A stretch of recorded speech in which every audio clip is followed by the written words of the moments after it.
So you're sitting there, right, Hmm. in that chair. You just put something really raw into words, something you've been carrying around. Hmm. You feel, I don't know, the effort of it. You Hmm. look up at your therapist and you're expecting something, some brilliant insight, maybe just a nod. And you get nothing, just silence. Yes, that deep, kind of terrifying silence. Mm. And the panic starts setting in. Oh, immediately, yeah. Yeah. Are they judging me? Did I say something weird? Are they just waiting for me to figure this out on my own? It's such a common reaction. We're just not wired for that. We're conditioned to fill space. Absolutely. And that's why we wanted to do this deep dive. We've gone through, a whole stack of psychoanalytic papers, clinical observations, all to answer one basic question. Mm-hmm. Why is your therapist talking less, and why is that actually the whole point? Our mission today is to give you a really clear, structured way to understand this, to show the profound difference between that therapeutic space and what is just toxic emotional neglect. It's not about being ignored, it's about finding a catalyst inside yourself. Okay, so let's unpack the core rationale first, because we have to tackle that first thought that maybe the therapist is just being cold. But wait, hold on. Before we get into that, I think the listener has a fair point. Yeah. If someone is sharing deep trauma, isn't it the therapist's job to help with that anxiety? I mean, doesn't verbal comfort build trust? That is the perfect question. It's really the heart of the misunderstanding. Therapy isn't really designed to be a comfortable hour. It's designed to create real internal change. Okay. Think about the last time you were stressed and a friend just immediately jumped in with advice, you should just quit that job, or have you tried meditating?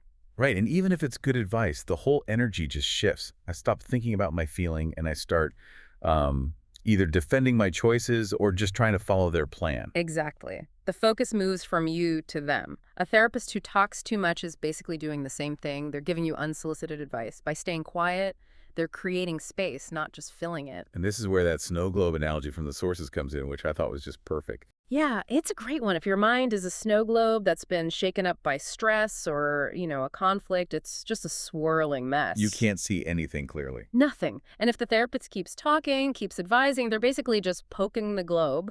The snow never settles. But the silence, the therapeutic silence, it holds the globe steady. It holds it steady. It lets everything settle so you can finally see what's actually inside. And that's where a real breakthrough happens, not just an analysis. You mean the difference between understanding something intellectually and actually feeling a shift? Precisely. It's like reading a recipe versus actually tasting the food. The real work isn't being told what's wrong. It's the client stepping forward to see themselves clearly. And for that to happen, the therapist has to step back. Okay, so if we accept that, then the big question is, how do you tell the difference? How do you know if it's that helpful steadying hand or if it's just neglect? Because they can feel identical from the outside. Totally. So let's define it. Toxic silence. The cold shoulder. The cold shoulder creates this immediate sinking anxiety. Think about texting your partner something vulnerable and they just don't reply for hours. Oh, yeah. That silence feels like a message. It says, I'm not here for you, Right. or I'm punishing you. Exactly. It's an empty silence. The person isn't present in it. Now contrast that with the therapy room. You share something hard, and the therapist is quiet, but you don't feel abandoned. You can actually feel them there with you. Yes, you feel their presence. The sources talk about this being physical, their posture, a soft gaze, maybe they're leaning forward a little. They're creating a container. So the silence is full. It's full of attention. They're waiting with you, not waiting for you to be done. The key difference is the direction. Coldness pushes you away. Therapeutic silence, it pulls you closer to yourself. And here's the most important part, I think. The cold shoulder. Hmm? You can't break it. The person stays locked away. Right, they're defensive. But in therapy, that door is always open. You can just say, this silence feels really weird, or I hate this. And that isn't seen as a problem. Not at all. That simple observation, I feel weird, that becomes part of the work. Your reaction to the silence is now the topic. So building on that, let's get into what actually happens when the client stays in that space, when they keep talking. The therapist isn't guiding them, so they're kind of forced beyond their usual defenses. And that leads to the first big discovery, the gap between logic and experience. What do you mean by that? When we first talk about our problems, we tend to go into what you could call explanation mode. We sound very rational, like we're building a legal case. I'm stressed because my boss is demanding, and the company structure is inefficient. Exactly. It all sounds perfectly reasonable. You're describing the map, you're not actually in the territory. Perfect way to put it. But if the therapist just lets that explanation hang in the air, the client starts to notice something else. The tension. The tension. Their words are calm, but their jaw is clenched, their shoulders are up by their ears. The silence forces them to realize, wait, I sound fine, but my body is screaming. And the therapist's job isn't to point that out. No. It's to provide the space for the client to notice it themselves. That realization, that's the breakthrough. And that leads right into the second discovery, which is about avoidance. Because the therapist isn't changing the subject for you, you start to see all the subtle ways you do it yourself. These little unconscious tricks we use to keep the painful stuff at a distance. Absolutely. You know, you might talk about a deep disappointment for 30 seconds and then immediately pivot to a funny story about your neighbor's dog. Or laughing right after you say something incredibly sad. Yes, or being unable to say a certain word. The sources mention clients who could describe an unfair situation in great detail, but just could not bring themselves to say the word unfair. And by staying quiet, the therapist doesn't let you get away with it. Right. They don't join you in the distraction.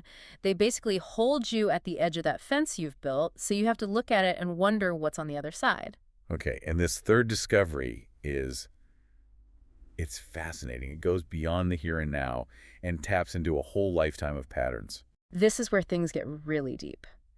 As you sit with that quiet presence, you start to project past relationships onto the therapist. This is transference, right? Exactly. Transference. You unconsciously redirect feelings and expectations from, say, your parents onto the therapist. So if I suddenly feel really irritated that the therapist isn't fixing my problem or guilty for taking up too much time, that's not actually about them. It's almost never about them. You're reacting to a lifetime of conditioning. Maybe you had a parent you had to entertain, so you suddenly feel this desperate urge to make the therapist laugh. Or a parent who needed you to be strong, so you get angry when the therapist doesn't give you a quick solution. Yes, and that means your reaction to the silence, your anger, your guilt, that's the most valuable piece of information in the entire session. It's the real work. It's the deepest work, and you see it in really subtle things, like that anecdote in the sources about the client who kept asking, is that okay? Oh, right. She'd say something like, I felt so angry, and then immediately ask, is that okay? A 35-year-old woman asking for permission to have her own feelings. And it was only in that sustained quiet that the therapist could gently point out the pattern. And she realized She was still checking her mother's face for approval, a habit she'd had since she was a little girl. You just don't get to that kind of insight when there's a lot of external noise. Okay, so we have the rationale creating space, and we have the discoveries that come from it. For the listener right now, in that moment of discomfort, how can they tell if this silence is productive or not? Well, you need a practical tool, a little litmus test. And it's one simple question you ask yourself. Am I getting closer to myself, or am I starting to doubt myself? Let's break that down. What does good silence feel like? Good silence is, it's still uncomfortable. Growth is uncomfortable. But it feels like coming home. You feel accompanied, like someone's holding a flashlight while you explore your own mind. And bad silence, the neglectful kind. Bad silence makes you feel smaller, needy, stupid. Your inner critic just gets louder and louder, telling you you're boring the therapist or you're doing it wrong. That's neglect. And that brings us back to what makes therapy so unique. Yeah. Because you can actually use that feeling. You say, the way you're being quiet right now is making me feel abandoned. And instead of getting defensive, you get genuine curiosity.